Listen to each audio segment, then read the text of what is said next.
শিক্ষার্থীবৃন্দ, আশা করি তোমরা সকলে যে যেখানে আছো সুস্থ আছো এবং ভালো আছো। আমি Taskin, junior instructor computer, home polytechnic institute CSS Kalabari Khulna থেকে আবারও তোমাদের সামনে প্রোগ্রামিং এসেনশিয়ালস এর অনলাইন ক্লাসে হাজির হয়ে গিয়েছি। Programming essentials subject code 66631 chapter 4 থেকে আজকে আমরা দেখব স্ট্রিং সম্পর্কে বিস্তারিত আলোচনা। প্রিয় শিক্ষার্থীবৃন্দ, আমাদের আজকের আলোচনার বিষয়বস্তু হচ্ছে পাইথনে কি কি উপায়ে স্ট্রিং ডিক্লেয়ার করা যায়, তারপরে আছে স্ট্রিং এর ইনডেক্স ভ্যালু কিভাবে নির্ধারণ করা যায়, এন্ড দেন স্ট্রিং আপডেটিং টা কি সেটা আমরা দেখব, পাইথনে স্ট্রিং অপারেশন কত প্রকার এবং কি কি, এবং সর্বশেষ যে কোশ্চেনটা দেখব সেটা হচ্ছে স্ট্রিং এর মান অ্যাক্সেসিং পদ্ধতি।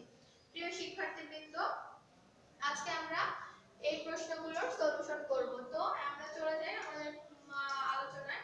পাইথনে কি কি উপায়ে স্ট্রিং ডিক্লেয়ার করা যায়? পাইথনে মূলত দুইটা উপায়ে স্ট্রিং আমরা ডিক্লেয়ার করতে পারি। এক নম্বরের অ্যানসারটা হচ্ছে পাইথনে আমরা দুইটা উপায়ে স্ট্রিং ডিক্লেয়ার করতে পারি। একটা হচ্ছে সিঙ্গেল কোটেশন এর মাধ্যমে, আরেকটা হলো ডাবল কোটেশন এর মাধ্যমে। আচ্ছা, আমরা আগে দেখে নেই যে স্ট্রিংটা আসলে কি। স্ট্রিং হচ্ছে সিঙ্গেল কোটেশন, ডাবল কোটেশন এবং ট্রিপল কোটেশন এর ভিতরে যদি কোনো ওয়ার্ড আমরা লিখি তাহলে সেটাকে কি বলা হবে? String. Single quotation, double quotation অথবা ট্রিপল কোটেশন এর ভিতরে যদি আমরা কিছু লিখি তাহলে সেটা হবে কি? স্ট্রিং। পাইথনে কি কি উপায়ে স্ট্রিং ডিক্লেয়ার করা যায়? পাইথনে মূলত দুইটা উপায়ে স্ট্রিং ডিক্লেয়ার করতে পারি। প্রথমটা হচ্ছে সিঙ্গেল কোটেশনের মাধ্যমে, আরেকটা হচ্ছে ডাবল কোটেশনের মাধ্যমে। অর্থাৎ কোটেশনের ভিতরে আমরা যদি কোনো ওয়ার্ডকে লিখি বা ডিক্লেয়ার করি তাহলে সেটাকে কি বলা হবে? স্ট্রিং বলা হবে। ঠিক আছে, এরপরে আমরা দেখব হলো স্ট্রিং এর ইনডেক্স ভ্যালু কিভাবে নির্ধারণ করা যায় বা ইনডেক্সটা আসলে কি। 2 নাম্বার কোশ্চেনের আনসারটা আমরা দেখব এখন।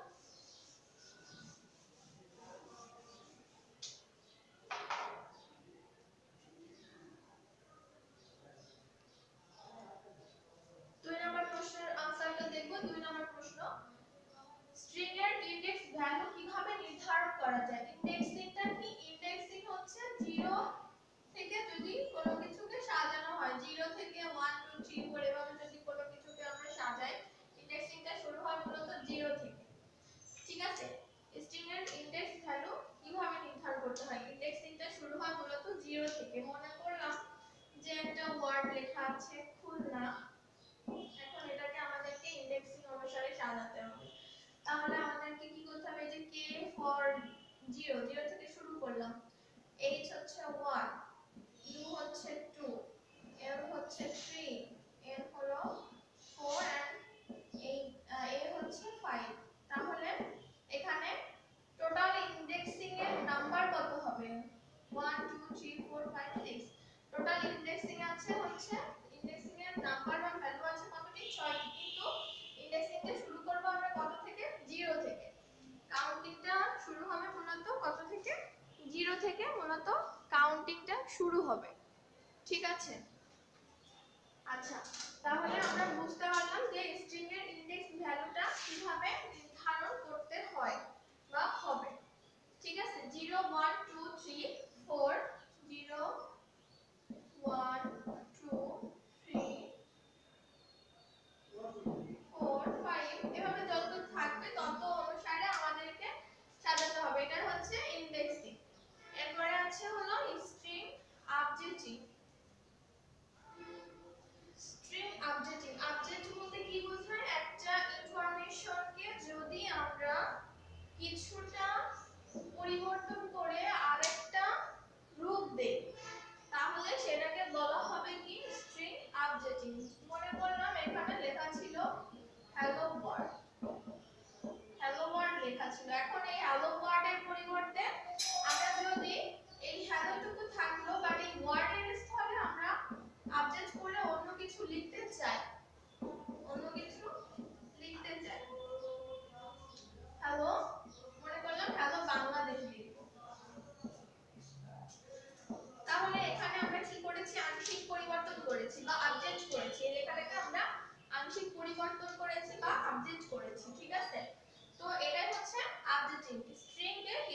আপডেট করতে হয়, একটা স্ট্রিংকে আপডেট করতে হবে এইভাবে।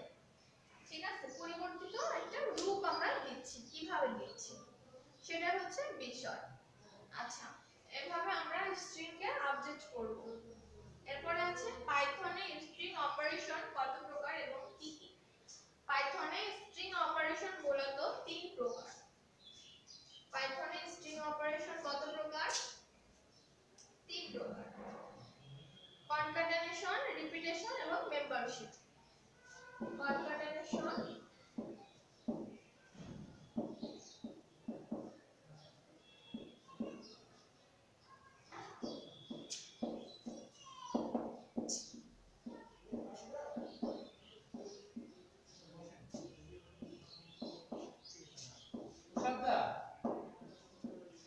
কনক্যাটেনেশন, রিপিটেশন এবং মেম্বারশিপ, এই তিনটা। পাইথনে স্ট্রিং অপারেশন কত প্রকার? তিন প্রকার। স্ট্রিং অপারেশন তিন প্রকার।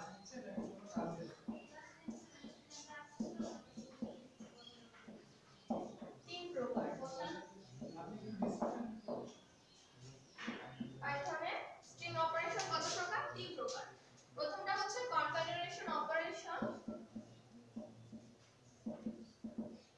এরপরে রিপিটেশন অপারেশন, তারপরে আছে মেম্বারশিপ অপারেশন। ঠিক আছে, তাহলে আমরা কি দেখলাম? পাইথনে স্ট্রিং অপারেশন কত প্রকার এবং কি কি। পাইথনে স্ট্রিং অপারেশন হচ্ছে তিন প্রকার। প্রথমে আছে কনক্যাটেনেশন অপারেশন, তারপরে repetition operation and then membership operation. ঠিক আছে প্রিয় শিক্ষার্থীবৃন্দ, এরপরে আমরা দেখব স্ট্রিং এর মান অ্যাক্সেসিং পদ্ধতিটা কি এবং কিভাবে এটা কাজ করে থাকে। স্ট্রিং এর মান অ্যাক্সেসিং পদ্ধতি।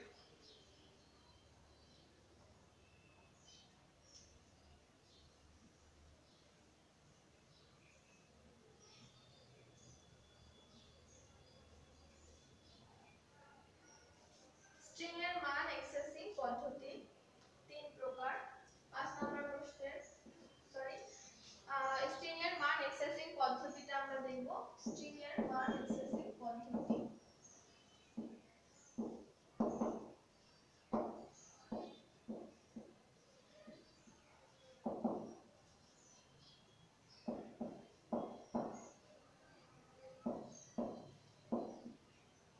মনে করলাম যে বাংলা নামে আমরা যে কোনো একটা ওয়ার্ড দিয়ে এটার অপারেশনটা দেখতে পারি, পদ্ধতিটা দেখতে পারি। মনে করলাম বাংলা নামে একটা ওয়ার্ড আছে, এখন আমরা এর কি করব?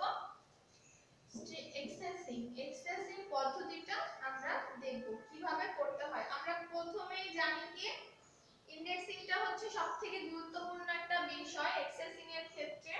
ইন্ডেক্সিংটা একটা গুরুত্বপূর্ণ বিষয়। ইন্ডেক্সিংটা শুরু হয় কত থেকে? 0 থেকে মূলত ইন্ডেক্সিংটা শুরু হয়। এখানে আমরা দেখব টোটাল সংখ্যা কতগুলো?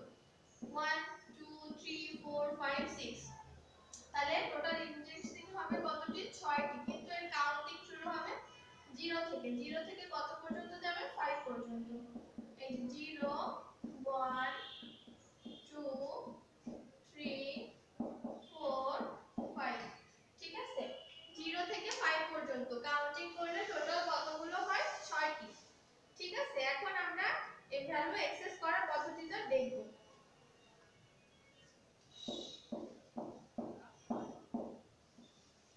ঠিক আছে, ভ্যালু অ্যাক্সেস করার পদ্ধতিটা আমরা কি করব? দেখব। বাংলা। ঠিক আছে,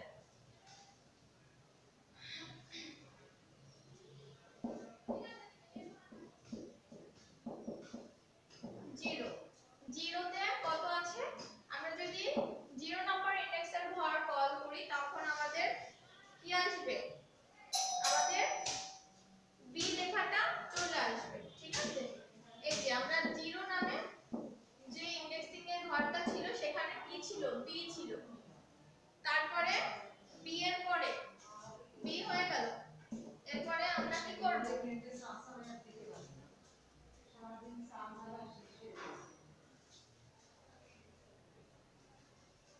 ঠিক আছে,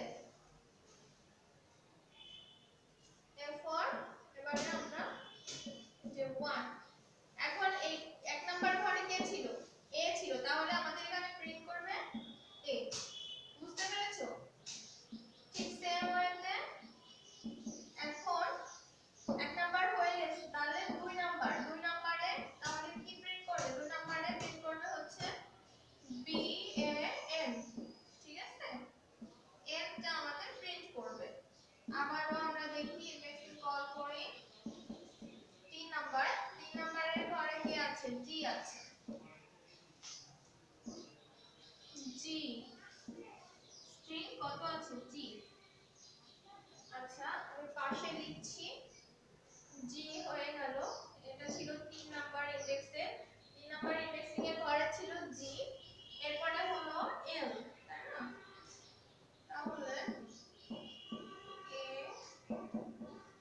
আর হচ্ছে 4 নাম্বার ইনডেক্সিং এর ঘরে কে ছিল? এল ছিল, স্ট্রিং এল, ঠিক আছে? আচ্ছা এরপরে হলো লাস্ট 5, 5 এ কে ছিল? তার হচ্ছে এল। আচ্ছা এরপরে হলো এ, তাই না? আচ্ছা তাহলে আমাদের হয়ে গেল B, B A N G L A, অর্থাৎ বাংলা আমরা কিভাবে একটা স্ট্রিং এর মান এক্সেসিং পদ্ধতি টা কাজ করে সেটা আমরা এখানে দেখলাম, ঠিক আছে? তো এখন দেখো এখানে তোমাদের কোথাও বুঝতে প্রবলেম আছে কিনা। আশা করি বুঝতে প্রবলেম হবে না। প্রথমে আমাদেরকে দেখতে হবে টোটাল ক্যারেক্টার কতগুলো আছে। ক্যারেক্টার এখানে টোটাল কতগুলো আছে? B A N G L এ, 1 2 3 4 5 6টা, ঠিক আছে? টোটাল ইনডেক্সিং এর নাম্বার বা ভ্যালু হচ্ছে কতটি? 6টি। আর ইনডেক্সিংটা আমরা জানি কত থেকে শুরু হয়? 0 থেকে শুরু হয়। তাহলে আমরা সেই কাজটি এখানে করেছি, ইনডেক্সিং শুরু করেছি কত থেকে? 0 থেকে। 0 এর ঘরে আমি শর্টকাটে এখানে তোমাদের দেখিয়েছি, দেখো 0 এর ঘরে ছিল হচ্ছে বি, তাহলে প্রিন্ট হলো প্রথমে বি, অর্থাৎ 0 নাম্বার ইনডেক্সিং এর ঘরে বি ছিল। আমরা যদি 0 নাম্বার ইনডেক্সিং এর ঘরটাকে কল করি তাহলে সে আমাদের আউটপুটে বি প্রিন্ট করবে। ঠিক সেম ওয়েতে 1 এ ছিল হলো এ, 2 তে ছিল হলো এন, 3 তে ছিল, 3 তে কে ছিল? জি। আর তারপরে 4 নাম্বার ঘরে ছিল এল, আর 5 এ ছিল হলো এ। এভাবে আমাদেরকে ইনডেক্সিং স্ট্রিং এর মান এক্সেসিং টা করতে হবে, ঠিক আছে? প্রিয় শিক্ষার্থীবৃন্দ, এভাবে তোমরা সলিউশনটা করে ফেলবে। আশা করি তোমাদের কোথাও বুঝতে সমস্যা হবে না। তোমরা বইটা বের করে একটু যদি জিনিসটা ফলো করো তাহলে আমার মনে হয় তোমরা বুঝতে পারবে, প্রবলেম হবে না। প্রিয় শিক্ষার্থীবৃন্দ, এই চ্যাপ্টারের আরেকটা প্রশ্ন আমি তোমাদেরকে দেখাবো, অ্যাড করব, সেটা হচ্ছে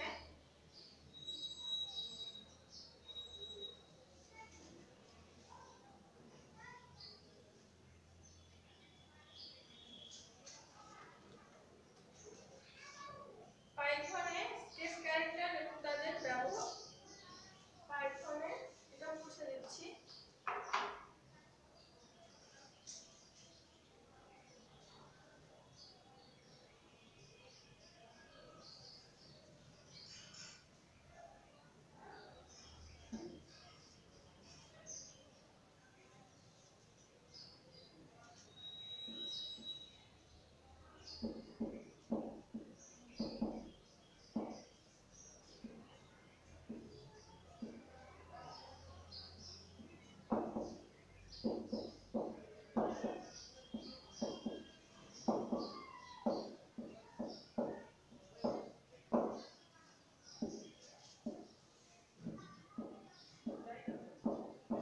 পাইথনে স্টেপ ক্যারেক্টার এবং তার ব্যবহারটা আমরা দেখব। স্টেপ ক্যারেক্টার ব্যাকস্ল্যাশ প্রদর্শনের জন্য স্টেপ ক্যারেক্টার এটা হচ্ছে ব্যাকস্ল্যাশ,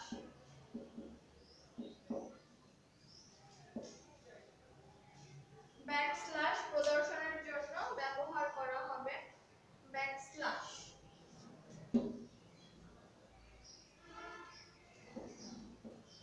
পাইথনের স্টেপ ক্যারেক্টার এবং তার ব্যবহার। পাইথনের স্টেপ ক্যারেক্টার গুলো কতগুলো হয়ে থাকে? টোটাল 9টা আছে। তাহলে আমরা দেখি একটা একটা করে। ব্যাকস্ল্যাশ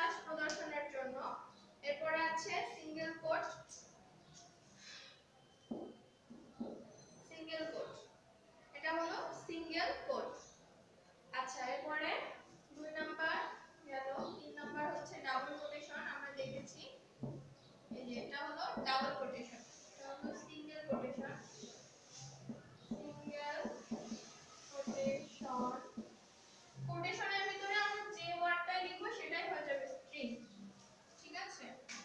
আচ্ছা এরপরে হচ্ছে এটা হচ্ছে ডাবল কোটেশন।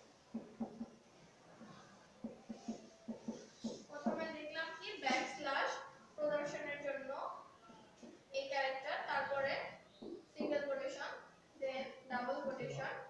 আচ্ছা এরপরে দেখব হচ্ছে এ বেল অ্যালার্ট, বেল অ্যালার্টের জন্য এ বেল অ্যালার্ট, বেল অ্যালার্টের জন্য এ, ঠিক আছে। বি, বি কিসের জন্য ব্যবহৃত হয়? বি ব্যবহৃত হয় ব্যাক স্পেস দেওয়ার জন্য। বি হচ্ছে ব্যাক স্পেস, ব্যাক স্পেস দেওয়ার জন্য বি। এস ব্যবহৃত হয় কেন? ব্যাক স্পেস দেওয়ার জন্য হচ্ছে বি, এরপর হচ্ছে এস স্পেস দেওয়ার জন্য, ব্যাক স্পেস, স্পেস স্পেস দেওয়ার জন্য এস, ঠিক আছে। আচ্ছা তারপরে হচ্ছে ই স্কেপ করার জন্য, স্কেপ করার জন্য হচ্ছে স্কেপ, স্কেপ করার জন্য ই। আমি পাশে লিখছি বুঝতে যাতে প্রবলেম না হয় সেজন্য। আচ্ছা 7 নম্বরে গেল হচ্ছে ই স্টেপ দেওয়ার জন্য, ঠিক আছে। এরপরে এ ফন্ট পিচ, এ কিসের জন্য ব্যবহৃত হয়? ফন্ট পিচের জন্য, font pitch. And then at last যেটা আছে সেটা হচ্ছে এন আউটপুটকে নতুন লাইনে প্রিন্ট করার জন্য বা ব্রেক দেওয়ার জন্য, আউটপুটকে নতুন লাইনে প্রদর্শন করবে বা কি করবে? ব্রেক দিবে, ব্রেক দেওয়ার জন্য, ঠিক আছে। দেখো বুঝতে সমস্যা হয় কিনা।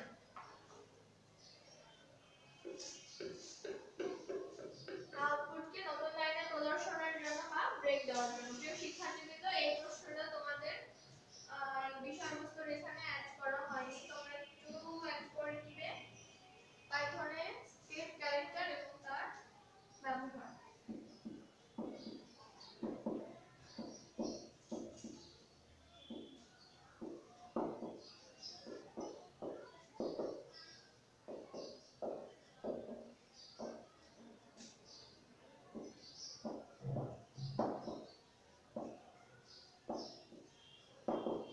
সিম্পল জিনিস তোমরা একটু মন দিয়ে দেখলে বুঝতে পারবে। প্রথমে আছে হচ্ছে back double backslash, double backslash, এরপরে হচ্ছে সিঙ্গেল কোটেশন, সিঙ্গেল কোটেশন, এরপরে আছে কি ডাবল কোটেশন।